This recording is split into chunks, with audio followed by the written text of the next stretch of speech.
ਦਰਸ਼ਕੋ break ਤੋਂ ਬਾਅਦ ਤੁਹਾਡਾ ਸਭ ਦਾ ਭਰਪੂਰ ਸਵਾਗਤ ਹੈ। ਸੋ ਵੀਅਰਸ ਐਂਡ ਵੈਲ ਸੈਕਸ਼ਨ ਵਿੱਚ ਆਪ ਪਹੁੰਚ ਚੁੱਕੇ ਹਾਂ। ਉਸ ਵਿੱਚ ਆਪਾਂ ਗੱਲ ਕਰਨ ਜਾ ਰਹੇ ਹਾਂ ਕਿ ਯੂਕੇ ਦੇ ਮਿਨਿਸਟਰ ਡੈਨ ਜਰਵਿਸ ਨੇ ਸਿੱਖ ਫੈਡਰੇਸ਼ਨ ਨੂੰ ਪੱਤਰ ਲਿਖ ਕੇ ਸਿੱਖਾਂ ਨਾਲ ਹਮਦਰਦੀ ਦਾ ਇਜ਼ਹਾਰ ਕੀਤਾ ਹੈ। ਉਸਨੇ ਬ੍ਰਿਟਿਸ਼ ਸਿੱਖਾਂ ਨਾਲ ਵਿਦੇਸ਼ ਯਾਤਰਾ ਤੋਂ ਵਾਪਸ ਪਰਤਦਿਆਂ ਯੂਕੇ ਦੇ 에ਅਰਪੋਰਟਸ ਤੇ ਕੀਤੀ ਜਾਂਦੀ ਵਾਧੂ ਪੁੱਛਗਿੱਛ ਦਾ ਵੀ ਨੋਟਿਸ ਲਿਆ ਹੈ। ਸੋ ਇਸ ਸੰਬੰਧੀ ਲੇਬਰ ਪਾਰਟੀ ਦੀ ਮੈਂਬਰ ਪਾਰਲੀਮੈਂਟ ਬੀਬੀ ਪ੍ਰੀਤ ਕੌਰ ਗਿੱਲ ਨੇ ਪੱਤਰ ਲਿਖਿਆ ਸੀ। ਸੋ ਹੁਣ ਦੇਖਣਾ ਇਹ ਹੈ ਕਿ ਕੀ ਸਿੱਖ ਵਿਰੋਧੀ ਇਸ ਰੁਝਾਨ ਨੂੰ ਬ੍ਰਿਟਿਸ਼ ਏਜੰਸੀਆਂ ਵੱਲੋਂ ਠੱਲ ਪਾਈ ਜਾਏਗੀ। ਸੋ ਇਸ ਬਾਰੇ ਆਪਾਂ ਗੱਲਬਾਤ ਕਰਨ ਜਾ ਰਹੇ ਹਾਂ ਔਰ ਨਾਲ ਹੀ ਜਿਹੜੇ ਤੁਹਾਡੇ ਲਾਈਵ ਮੈਸੇਜ ਨੇ ਉਹ ਵੀ ਆਪਾਂ ਸਾਂਝੇ ਕਰਨ ਜਾ ਰਹੇ ਹਾਂ। ਸੋ ਅਸੀਂ ਚਾਹਾਂਗੇ ਕਿ ਤੁਸੀਂ ਇਸੇ ਤਰ੍ਹਾਂ ਬਣੇ ਰਹਿਣਾ, ਦੇਖਣ ਸੁਣ ਲਿਆ ਲਿਖਣ ਲਈ ਤੁਹਾਡਾ ਸਭ ਦਾ ਬਹੁਤ ਬਹੁਤ ਸ਼ੁਕਰੀਆ ਜੀ। ਡਾਕਟਰ ਸਾਹਿਬ ਕੀ ਵਿਚਾਰਾਂ ਨੇ? ਦੇਖੋ ਅਸੀਂ ਪਿਛਲੇ ਦਿਨ ਇੱਕ ਸੈਗਮੈਂਟ ਕੀਤਾ ਸੀ ਜਿਹਦੇ 'ਚ ਬੀਬੀ ਪ੍ਰੀਤ ਕੌਰ ਗਿੱਲ ਜਿਹੜੇ ਬੜੇ ਵੋਕਲ ਨੇ, ਲੇਬਰ ਪਾਰਟੀ ਦੇ ਸੈਕੰਡ ਟਾਈਮ ਮੈਂਬਰ ਪਾਰਲੀਮੈਂਟ ਬਣੇ ਨੇ, ਕਿ ਉਹਨਾਂ ਨੇ ਆਪਣੇ ਕਾਂਸਟੀਟਿਊਐਂਟਸ ਵੱਲੋਂ ਵੀ ਔਰ ਹੋਰਨਾਂ ਸਿੱਖਾਂ ਵੱਲੋਂ ਵੀ ਜਿਨ੍ਹਾਂ ਨੇ ਉਹਨਾਂ ਨਾਲ ਸੰਪਰਕ ਕੀਤਾ, ਇਹ ਉਹਨਾਂ ਨੇ ਇਨਕਸ਼ਾਫ ਕੀਤਾ ਸੀ ਕਿ ਜਿਹੜੇ ਸਿੱਖ ਬਾਹਰੋਂ ਆਉਂਦੇ ਨੇ ਟਰੈਵਲ ਕਰਕੇ ਵੈਕੇਸ਼ਨ ਜਾਂ ਅਦਰਵਾਈਜ਼, ਉਹ ਭਾਵੇਂ ਟਰਕੀ ਵਰਗੀ ਥਾਂ ਤੋਂ ਹੀ ਆ ਰਹੇ ਹੋਣ, ਉਹਨਾਂ ਨੂੰ ਏਅਰਪੋਰਟਾਂ 'ਤੇ ਲੰਬਾ ਵਕਤ ਰੋਕਿਆ ਜਾਂਦਾ ਹੈ, ਬੇਲੋੜੀ ਪੁੱਛਗਿੱਛ ਕੀਤੀ ਜਾਂਦੀ ਹੈ। ਉਹਨਾਂ ਨੂੰ ਪੁੱਛਿਆ ਜਾਂਦਾ ਜੀ ਤੁਹਾਡਾ ਇੰਡੀਆ ਬਾਰੇ, ਖਾਲਿਸਤਾਨ ਬਾਰੇ ਜਾਂ ਦੂਸਰੇ ਸਵਾਲ ਜਿਹੜੇ ਕੋਈ ਰੈਲੇਵੈਂਟ ਨਹੀਂ ਹੁੰਦੇ, ਔਰ ਇਹ ਹਰਾਸਮੈਂਟ ਹੁੰਦੀ ਹੈ। ਉਹਨਾਂ ਨੇ ਕਿਹਾ ਸੀ ਵੀ ਈਵਨ ਇੱਕ ਸਿੱਖ ਦੀ ਦਸਤਾਰ ਦੀ ਵੀ ਜਿਹੜੀ ਹੈ ਉਹ ਬੇਹਰਮਤੀ ਕਰਨ ਦੀ ਕੋਸ਼ਿਸ਼ ਕੀਤੀ ਗਈ। ਸੋ ਉਹਨਾਂ ਨੇ ਇਸ ਨੂੰ ਬੜਾ ਸੀਰੀਅਸਲੀ ਲਿਆ ਸੀ ਔਰ ਅਸੀਂ ਸਮਝਦੇ ਹਾਂ ਕਿ ਵੀ ਸਿੱਖ ਫੈਡਰੇਸ਼ਨ ਯੂਕੇ ਬਾਕੀ ਜਥੇਬੰਦੀਆਂ ਦੇ ਸਹਿਯੋਗ ਨਾਲ ਲੌਬਿੰਗ ਦੇ ਮਾਮਲੇ 'ਚ ਬਹੁਤ ਵਧੀਆ ਕੰਮ ਕਰਦੀ ਹੈ। ਔਰ ਜਿਵੇਂ ਮੈਂ ਕਿਹਾ ਕਿ ਵੀ ਇਨੀਸ਼ੀਅਲੀ ਉਹਨਾਂ ਨੇ ਸਿੱਖ ਏਜੰਡਾ ਦੇ ਥੱਲੇ ਲੌਬਿੰਗ ਦੀ ਸ਼ੁਰੂਆਤ ਕੀਤੀ ਔਰ ਉਹਨਾਂ ਨੂੰ ਇਹ ਪਤਾ ਹੈ ਵੀ ਕਿਹੜੇ ਵੇਲੇ ਕਿਹੜੀ ਸਟਰਿੰਗ ਪੁੱਲ ਕਰਨੀ ਹੈ, ਕਦੋਂ ਪ੍ਰੈਸ਼ਰ ਬਿਲਡ ਕਰਨਾ ਹੈ, ਕਦੋਂ ਜਿਹੜਾ ਪ੍ਰੈਸ਼ਰ ਰਿਲੀਜ਼ ਕਰਨਾ ਹੈ।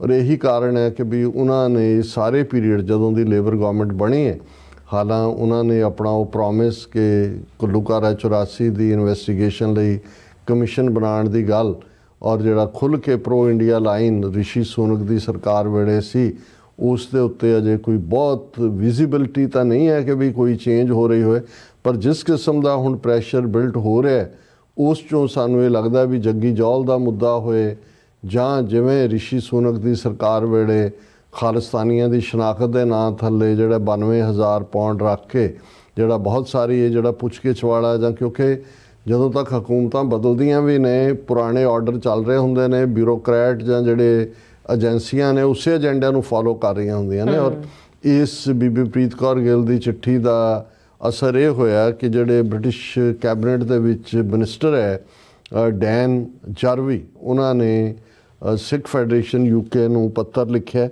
ਔਰ ਉਹਨਾਂ ਨੇ ਜਿਹੜਾ ਸਿੱਖ ਫੈਡਰੇਸ਼ਨ ਨੂੰ ਲਿਖੀ ਚਿੱਠੀ ਦੇ ਵਿੱਚ ਉਹਨਾਂ ਨੇ ਕਿਹਾ ਕਿ ਵੀ ਮੈਂ ਇਸ ਦਾ ਨੂੰ ਜਿਹੜਾ ਕੰਸਰਨ ਨਾਲ ਦੇਖਦਾ ਕਿ ਜਿਹੜਾ ਤੁਸੀਂ ਕਿਹਾ ਕਿ ਸਿੱਖਾਂ ਨੂੰ ਯੂਕੇ ਏਅਰਪੋਰਟ 'ਤੇ ਰੋਕ ਕੇ ਉਹਨਾਂ ਦੇ ਇੰਡੀਅਨ ਸਟੇਟ ਬਾਰੇ ਵਿਊ ਲੈ ਜਾਂਦੇ ਨੇ।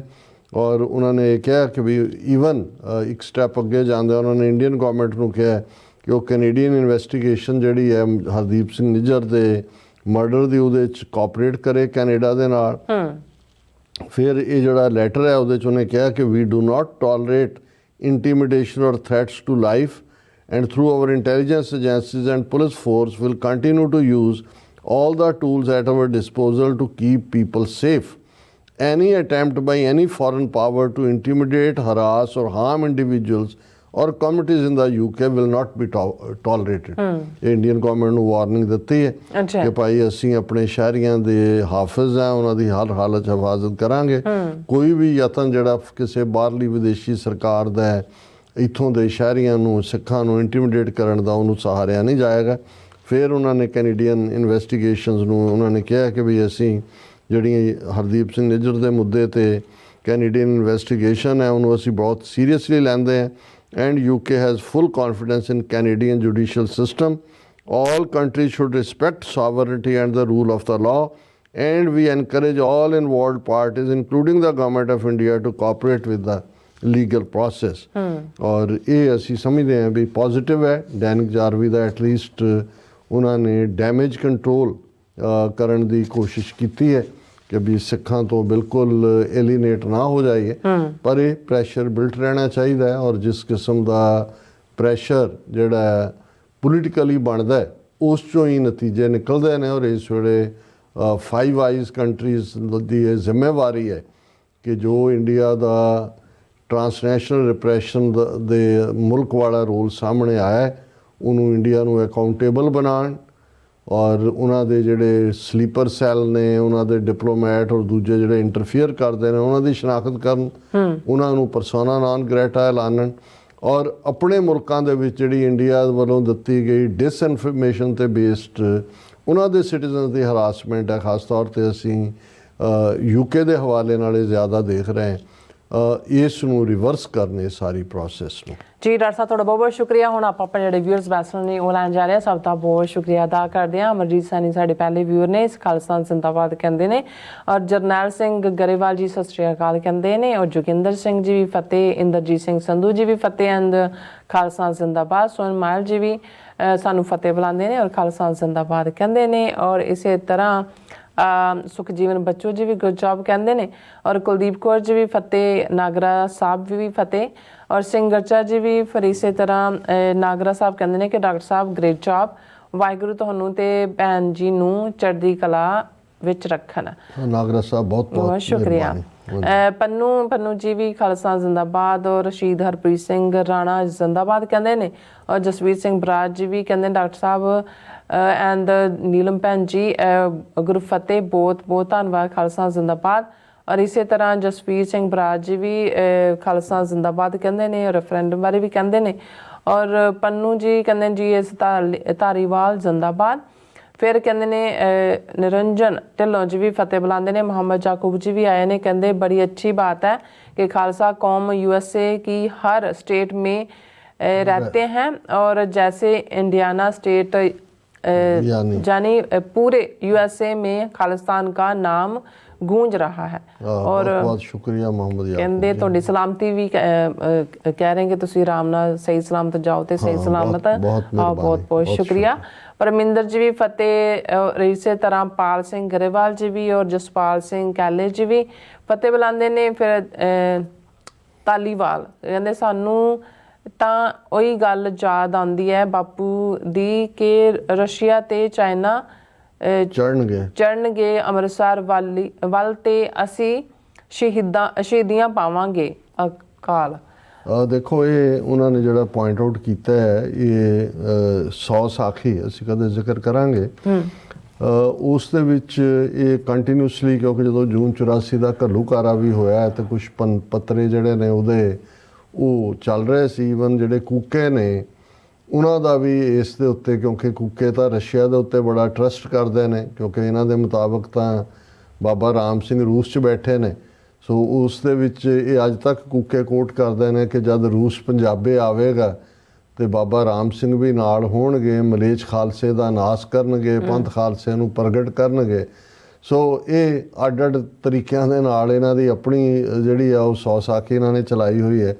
ਲੇਕਿਨ ਇਹ ਜਿਹੜਾ ਖਾਲਿਸਤਾਨ ਦਾ ਮੁੱਦਾ ਇੰਟਰਨੈਸ਼ਨਲ ਪਲੇਟਫਾਰਮ 'ਤੇ ਆਉਣਾ ਹੈ, ਅਮਰੀਕਾ ਨੇ ਔਰ ਕੈਨੇਡਾ ਨੇ ਤਾਂ ਟਰਾਂਸਨੈਸ਼ਨਲ ਰਿਪਰੈਸ਼ਨ ਦੇ ਮੁੱਦੇ ਦੇ ਉੱਤੇ ਸਟਰੋਂਗ ਸਟੈਂਡ ਲਿਆ ਹੀ ਸੀ। ਪਰ ਜਿਵੇਂ ਹੁਣ ਰੂਸ ਖੁੱਲ੍ਹ ਕੇ ਜੋ ਕੰਮ ਰੂਸ ਕਰ ਰਿਹਾ ਪਿਛਲੇ 40 ਸਾਲ ਤੋਂ ਦਰਬਾਰ ਸਾਹਿਬ 'ਤੇ ਹਮਲੇ ਤੋਂ ਲੈ ਕੇ ਇਹਨਾਂ ਦਾ ਰੋਲ ਰਿਹਾ, ਪਰ ਹੁਣ ਇੰਟਰਨੈਸ਼ਨਲ ਪਲੇਟਫਾਰਮ 'ਤੇ ਇੰਡੀਆ ਦੇ ਕੇਸ ਨੂੰ ਰੂਸ ਅੱਗੇ ਤੋਰੇਗਾ। ਸੋ ਇਹਦਾ ਮਤਲਬ ਇਹ ਹੈ ਵੀ ਆਲਰੇਡੀ ਖਾਲਿਸਤਾਨ ਦਾ ਮੁੱਦਾ ਜਿਹੜਾ ਹੈ ਉਹ ਇੰਟਰਨੈਸ਼ਨਲਾਈਜ਼ ਹੋ ਚੁੱਕਾ ਹੈ। ਨਾਗਰਾ ਸਾਹਿਬ ਯਾਦ ਕਰਾਉਂਦੇ ਨੇ ਕਿ ਅੱਜ ਦੀ ਰਾਤ ਸ਼੍ਰੀ ਗੁਰੂ ਗੋਬਿੰਦ ਸਿੰਘ ਸਾਹਿਬ ਜੀ ਨੇ ਆਨੰਦਪੁਰ ਸਾਹਿਬ ਦਾ ਕਿਲ੍ਹਾ ਛੱਡਿਆ ਸੀ। ਔਰ ਫਿਰ ਇਸੇ ਤਰ੍ਹਾਂ ਅਮਰਜੀਤ ਨਿੱਜਰ ਜੀ ਵੀ, ਜਸਕੀਰਤ ਸਿੰਘ ਜੀ ਵੀ ਖਾਲਿਸਤਾਨ ਜ਼ਿੰਦਾਬਾਦ ਚੜ੍ਹਦੀ ਕਲਾ ਕਹਿੰਦੇ ਨੇ ਔਰ ਫਤਿਹ ਵੀ ਬੁਲਾਉਂਦੇ ਨੇ। ਔਰ ਇਸੇ ਤਰ੍ਹਾਂ ਧਰਮ ਸਿੰਘ ਜੀ ਵੀ ਫਿਰ ਤਕਸੀਮੇ ਪੰਜਾਬ ਖਾਲਸਾ ਜ਼ਿੰਦਾਬਾਦ ਕਹਿੰਦੇ ਨੇ। ਗੁਰਦਿਆਲ ਸਿੰਘ ਜੀ, ਹਰਜੋਤ ਮਾਲ ਜੀ, ਫਿਰ ਇਸੇ ਤਰ੍ਹਾਂ ਸਤਨਾਮ ਸਿੰਘ ਜੀ ਕਹਿੰਦੇ ਨੇ ਸਤਲੁਜ ਤੇ ਸਰਦਾਰ ਸੁਰਿੰਦਰ ਸਿੰਘ ਨੇ ਫਾਸਟ ਫੂਡ ਰਾਹੀਂ ਜੋ ਪੰਜਾਬ ਵਿੱਚ ਜ਼ਹਿਰ ਪਰੋਸਿਆ ਜਾ ਰਿਹਾ ਉਸ ਦੀ ਵੀ ਇੱਕ ਉਸ 'ਤੇ ਵੀ ਕਹਿੰਦੇ ਪ੍ਰੋਗਰਾਮ ਕਰੋ। ਔਰ ਇਸੇ ਤਰ੍ਹਾਂ ਮਨਪ੍ਰੀਤ ਸਿੰਘ ਢਿੱਲੋਂ ਜੀ ਵੀ ਫਤਿਹ ਬੁਲਾਉਂਦੇ ਨੇ। ਬਲਿਆਰ ਸਿੰਘ ਕੰਗ ਜੀ ਵੀ ਫਤਿਹ। ਫਿਰ ਇਸੇ ਤਰ੍ਹਾਂ ਸੰਦੀਪ ਸਿੰਘ ਯੂਕੇ ਵੀ ਫਤਿਹ। ਫਿਰ ਇਸੇ ਤਰ੍ਹਾਂ ਸਰਤਾਜ ਅਲੀ ਵੀ ਖਾਲਸਾ ਜ਼ਿੰਦਾਬਾਦ। ਜਸਬੀਰ ਸਿੰਘ ਜੀ ਬਲੈਕੀਆ ਗੇਮੀਆ ਜੀ ਵੀ। ਫਿਰ ਇਸੇ ਤਰ੍ਹਾਂ ਗੁਸਕੇ awesome programme your team is amazing. Rajanpreet Singh ji ਵੀ ਫਤਿਹ, ਬਲਜੀਤ ਵੜੈਚ ਜੀ ਵੀ ਫਤਿਹ, ਰਕੌਰ ਸ਼ਰਨਜੀਤ ਪਤਾ ਨਹੀਂ ਕੀ ਕਹਿੰਦੇ, ਮੈਂ ਧਾਲੀਵਾਲ ਦੀ ਇਸੇ ਲਈ ਫੈਨ ਆ ਕਿਉਂਕਿ ਉਹ ਬਾਦਲਾਂ ਦਾ ਸ਼ੁਨਸ਼ਨਾ ਨਾ ਵਜਾ ਕੇ ਲੋਕਾਂ ਨੂੰ ਅਸਲੀ ਦੁਸ਼ਮਣ ਦੀ ਪਛਾਣ ਕਰਾਉਂਦਾ। ਸੋ ਇਸੇ ਤਰ੍ਹਾਂ ਪਰਨੀਤ ਸੇਠੀ ਵਲੋਗਸ ਤੋਂ ਪੰਜਾਬ ਦੇ ਤਰਨਤਾਰਨ ਕਹਿੰਦੇ ਡਿਸਟ੍ਰਿਕਟ ਤੋਂ ਕਹਿੰਦੇ ਅੰਕਲ ਜੀ ਤੁਸੀਂ ਕਦੋਂ ਆਓਗੇ ਕਿ ਤਰਨਤਾਰਨ ਉਹਨਾਂ ਨੇ ਤੁਹਾਨੂੰ ਕਿਹਾ। ਔਰ ਇਸੇ ਤਰ੍ਹਾਂ ਫਿਰ ਉਹਨਾਂ ਕੇ ਖਾਲਸਾ ਰਾਜ ਬਹੁਤ ਸ਼ੁਕਰੀਆ, ਜਿੰਦਾਬਾਦ ਤੁਸੀਂ ਤਰਨਤਾਰਨ ਸਾਹਿਬ ਤੋਂ ਜੁੜੇ ਹੋਏ ਹੋ। ਜੀ ਗੁਰੂ ਨੇ ਜਦੋਂ ਚਾਹਿਆ ਤੇ ਉਸ ਫਰੀडम ਦੇ ਮੌਕੇ ਦੇ ਉੱਤੇ ਹੀ ਜਿਹੜਾ ਗੁਰੂਆਂ ਦੀ ਉਸ ਪਵਿੱਤਰ ਧਰਤੀ ਦੇ ਦਰਸ਼ਨ ਕਰਾਂਗੇ। ਹਾਂਜੀ, ਫਿਰ ਇਸ ਤਰ੍ਹਾਂ ਜਤ ਸਿੰਘ ਜੀ, ਸੁਖਚੈਨ ਸਿੰਘ ਬੈਤ ਜੀ ਵੀ ਔਰ ਇਸੇ ਤਰ੍ਹਾਂ ਮੁਹੰਮਦ ਯਾਕੂਬ ਜੀ ਵੀ ਕਹਿੰਦੇ अब पता चला कि ये अकाली दल पार्टी वाले कौन हैं और बहुत शुक्रिया डॉक्टर साहब उन्होंने किया। और मनजीत सिंह मठारू जी भी कहते Khalsa is rising like a great champion of truth for humanity, Khalsa जिंदाबाद। धर्म सिंह जी भी फतेह, वारिस पंजाब दे भी फतेह, जसप्रीत सिंह जी भी how do you see Labour Party UK role in Sikh issues. ਉਹ ਅਸੀਂ ਆਲਰੇਡੀ ਡਿਸਕਸ ਕੀਤਾ ਹੀ ਹੈ। ਇਸ ਗੱਲ ਦਾ ਧਿਆਨ ਰਹੇ ਕਿ ਹਰ ਥਾਂ ਦੇ ਪੋਲੀਟੀਸ਼ੀਅਨ ਇੱਕੋ ਜਿਹੇ ਹੁੰਦੇ ਨੇ। ਜੇ ਪ੍ਰੋਪਰ ਲੌਬੀ ਦਬਾਅ ਬਣੇ ਤੇ ਤੁਸੀਂ ਆਪਣੀਆਂ ਮੰਗਾਂ ਮਨਵਾ ਸਕਦੇ ਹੋ, ਨਹੀਂ ਤਾਂ ਪੋਲੀਟੀਸ਼ੀਅਨ ਹਰ ਥਾਂ ਦੇ ਸ਼ੇਮਲੈਸ ਹੀ ਹੁੰਦੇ ਨੇ। मोहम्मद याकूब जी कहते हैं कि इंडिया नहीं चाहता कि समझ पंजाब में टेररिज्म को पता नहीं क्या, I am sorry about that. Anupa ji भी सत श्री अकाल कहते हैं सानू दोनों नू। और शाबे गुराया कहते it's better for these farmers to work in their villages and stop hiring UP Bihar labor and be self sufficient। Tarna has become the social event and as a result of misplaced priority। ਸ਼ਾਬੀ ਗੁਰਾਇਆ ਜੀ, ਦੇਖੋ ਅਸੀਂ ਤੁਹਾਡੇ ਨਾਲ ਪਾਰਟਲੀ ਸਹਿਮਤ ਹੈ ਪਰ ਫੁੱਲੀ ਨਹੀਂ, ਕਿਉਂਕਿ ਗੱਲ ਇਕੱਲੀ ਇਹ ਨਹੀਂ ਹੈ ਕਿ ਵੀ ਜੇ ਬਿਹਾਰੀ ਜਾਂ ਲੇਬਰ ਨਾ ਹੋਏ ਤੇ ਉਹ ਸਰਵਾਈਵ ਕਰਨਗੇ। ਜੋ ਕਾਨੂੰਨ ਉਹਨਾਂ ਨੇ ਪਹਿਲਾਂ ਬਣਾਏ ਉਹ ਤੋਂ ਉਸ ਦੌਰਾਨ ਜਦੋਂ ਮੋਰਚਾ ਵਾਪਸ ਲਿਆ ਗਿਆ, ਜੋ ਮੰਗਾਂ ਸੀ ਉੱਥੇ ਹੀ ਖੜੀਆਂ ਨੇ। ਰਾਦਰ ਇਸ ਦੇ ਉਲਟ ਹੁਣ ਇੱਕ ਨਵੀਂ ਪਾਲਿਸੀ ਸੈਂਟਰ ਜਿਹੜੀ ਜਿਹਦੇ 'ਚ ਸਟੇਟਾਂ ਨੂੰ ਵਲੇਟ ਰਹੀ ਹੈ, ਉਹ ਵੀ ਆਲਰੇਡੀ ਉਹਦਾ ਮਸੌਦਾ ਇੱਕ ਸਟੇਟਾਂ ਨੂੰ ਆਇਆ। ਉਸ ਦੇ ਉੱਤੇ ਵੀ ਫਾਰਮਰਸ ਜਿਹੜੇ ਨੇ, ਅਨਫੋਰਚੂਨੇਟ ਪਾਰਟ ਇਹ ਹੈ ਵੀ ਜਿਹੜੀ ਕਿਸਾਨਾਂ ਦੀ ਤਾਕਤ ਦਾ ਡਿਸਪਲੇ ਹੋਇਆ ਸੀ, ਉਹਨਾਂ ਨੇ ਜਿਸ ਅੰਦਾਜ਼ ਦੇ ਵਿੱਚ ਇਲੈਕਸ਼ਨ ਪ੍ਰੋਸੈਸ 'ਚ ਵੜਨ ਦੀ ਕੋਸ਼ਿਸ਼ ਕੀਤੀ, ਆਪਣੇ ਉਸ ਇਕੱਠ ਨੂੰ ਇਕੱਠਾ ਨਹੀਂ ਰੱਖ ਸਕੇ।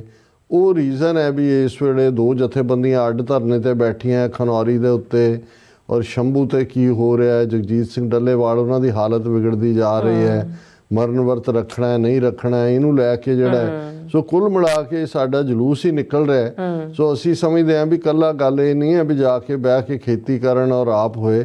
ਅਸੀਂ ਇਹ ਸਮਝਦੇ ਹਾਂ ਵੀ ਸਾਡੇ ਕਿਸਾਨ ਹੋਣ, ਵਿਦਿਆਰਥੀ ਹੋਣ, ਸਿਆਸੀ ਧਿਰਾਂ ਹੋਣ, ਉਹਨਾਂ ਨੂੰ ਇਹ ਸਮਝ ਆ ਜਾਣਾ ਚਾਹੀਦਾ ਹੈ ਕਿ ਖਾਲਿਸਤਾਨ ਦੀ ਕਾਇਮੀ ਤੋਂ ਬਿਨਾਂ ਸਿੱਖਾਂ ਦਾ ਕੋਈ ਮਸਲਾ ਹੱਲ ਨਹੀਂ ਹੋਣਾ। ਉਹ ਤੁਸੀਂ ਅੱਜ ਇੱਕ ਮਸਲਾ ਹੱਲ ਕਰਵਾਉਣ ਦੇ ਲਈ ਐਜੀਟੇਸ਼ਨ ਕਰਦੇ ਹੋ, ਕੱਲ੍ਹ ਨੂੰ ਕੋਈ ਦੂਸਰਾ ਹੋਰ ਖੜਾ ਹੋ ਜਾਏਗਾ। ਔਰ ਹਾਲਤ ਇਹ ਹੈ ਕਿ ਜੇ 101 ਕਿਸਾਨਾਂ ਦਾ ਜਥਾ 3 ਵਾਰ ਉਹਨਾਂ ਨੇ ਪੈਦਲ ਦਿੱਲੀ ਜਾਣ ਦੀ ਕੋਸ਼ਿਸ਼ ਕੀਤੀ ਤਾਂ ਜੋ ਉਹਨਾਂ ਦੇ ਨਾਲ ਹੋਇਆ, ਤਾਂ ਫਿਰ ਲੈ ਦੇ ਕੇ ਤੁਹਾਡੇ ਪੱਲੇ ਕੀ ਹੈ ਔਰ ਤੁਹਾਡੀ ਉਹ ਔਕਾਤ ਕੀ ਸਮਝਦੇ ਨੇ। ਤੇ ਜੇ ਫਿਰ ਵੀ ਸਾਨੂੰ ਇਸ ਗੱਲ ਦੀ ਸਮਝ ਨਹੀਂ ਹੈ, ਫਿਰ ਐਵੇਂ ਇਕੱਲੇ ਇਕੱਲੇ ਕੁੱਟ ਵੀ ਖਾਈ ਜਾਵਾਂਗੇ ਔਰ ਨਿੱਕੇ ਨਿੱਕੇ ਮੁੱਦਿਆਂ ਦੇ ਉੱਤੇ ਆਪਣੀ ਐਨਰਜੀ ਵੀ ਵੇਸਟ ਕਰੀ ਜਾਵਾਂਗੇ। ਜੀ ਨਰਿੰਦਰ ਸਿੰਘ ਢਿੱਲੋਂ ਜੀ ਵੀ ਫਤਿਹ। ਫਿਰ ਹਾਂਜੀ, ਤਜਿੰਦਰ ਸਿੰਘ ਪੰਜਾਬ ਤੋਂ ਸਾਨੂੰ ਚਾਹ ਆਫਰ ਕਰ ਰਹੇ ਨੇ, ਥੈਂਕ ਯੂ ਸੋ ਮਚ। ਬਹੁਤ ਸ਼ੁਕਰੀਆ ਜੀ, ਬਹੁਤ ਸਵਾਦੀ ਹੈ ਤੁਹਾਡੀ ਚਾਹ।